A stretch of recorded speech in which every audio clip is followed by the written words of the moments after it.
Hi. My report for the class we had to do is we focused on Human Bill, House Bill 436, which was about the human trafficking and the services that were. Uh, what the bill required was that it wanted child protective services workers to be um, to be required to do investigations on cases that involve human trafficking of children. Um, I agree with the bill. I think it's important, and the letter that I wrote to, but I agree with the bill in its essence. However, I don't agree that it should be child protective services workers in general who do those kind of investigations. Um, as a former child protective services worker, it's very difficult to do these types of investigations and to um, do them with the knowledge that's required of this type of client. Um, I think that the bill in its essence is a good one, but I think that it should be, I think they should have specialized workers who are responsible for doing these types of investigations.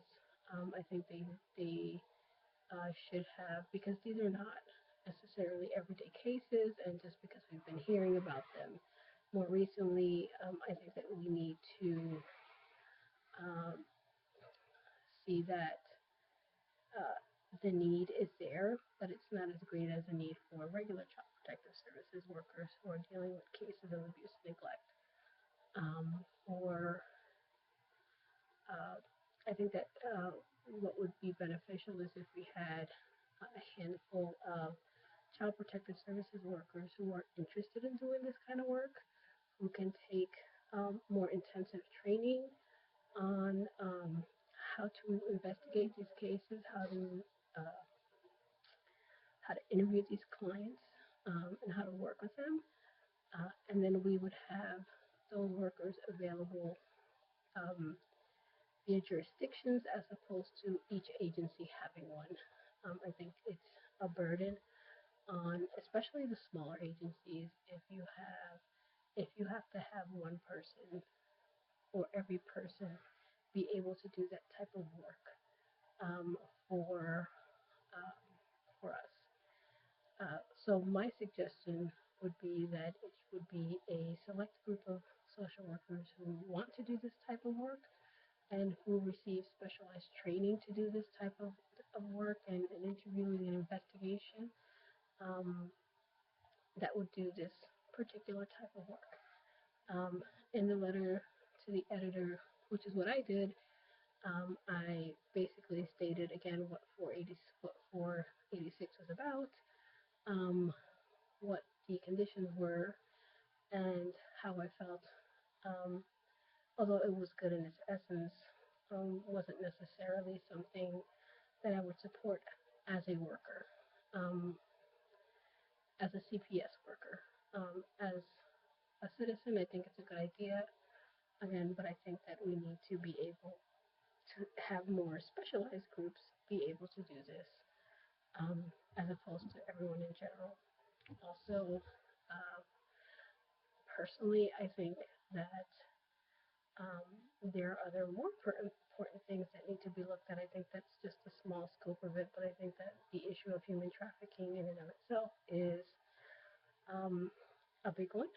And I think that on a more domestic level, we aren't really focusing on um, gang sex trafficking, which I think is more prevalent, at least in the community that I'm in and in the Northern Virginia area. And how do we work with those clients? How do we prevent? We know where these girls are being trafficked. We know where they're being picked up. We know how they're being seduced into the life. And how do we prevent that? In Alexandria, I'm only aware of one group that's available for kids to attend, and I think that the age range, I think they're freshmen. I think the age range needs to be lowered because I think they're looking for younger girls, um, middle school age, and that would be something that I'm interested in as far as being able to kind of provide those preventive services to a younger set of girls who are being led into that lifestyle. Um, so I think that was the essence of my presentation. I also included a link to the newspaper, which is the Washington Post, and their requirements for a submission the to the editor, uh, and it said it needed to be less than 200 words.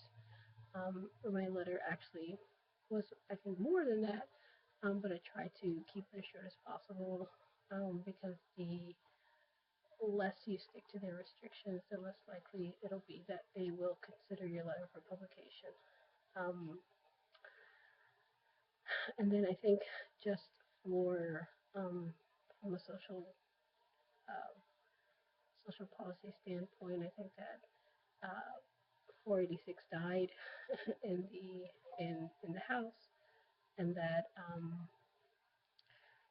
more policy needs to be brought up around the issue of human trafficking, and especially domestic human trafficking and the trafficking of youth by organized crime members, such as gang members, so that we can um, prevent uh, stories of children being lost and disappearing into this lifestyle. I currently work with one girl who is um, in this, and doesn't see herself as sex trafficked, but clearly was, and being able to help her get to a point where she is looking to do something different. It's not easy. I don't think we'll get there, but I think we've given her enough tools that if she wants to in the future decide to have a different lifestyle, she would be clearly able to do that. So that's my presentation. Thank you very much.